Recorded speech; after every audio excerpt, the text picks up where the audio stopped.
අද දවසේදී ස්වාමින් වහන්සේ ඔබට මට ලස්සන වචනයක් අපේ ජීවිතේට ගෙනත් දෙනවා. ඒ තමයි ඔබ මනස්ථාපනය වෙන්නට ඕනේ.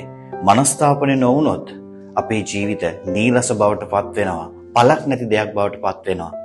ඒ සඳහා උන්වහන්සේ ගන්න මේ ලස්සන උදාහරණය.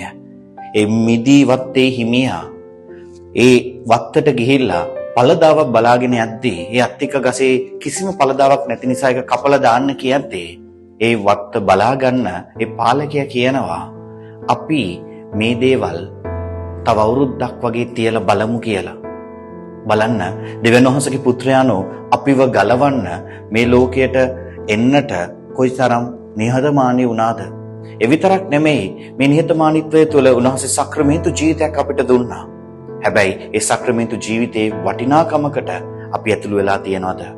එහෙනම් අද ස්වාමීන් වහන්සේට කියමු අපේ ජීවිතේ පළ දරන්නට අපිව ආලේප කරන්නට කියලා. සක්‍රමේන්තු ජීවිතය තුළ වහන්සේට ලං වෙන්නට වරප්‍රසාද දෙන්නට කියලා.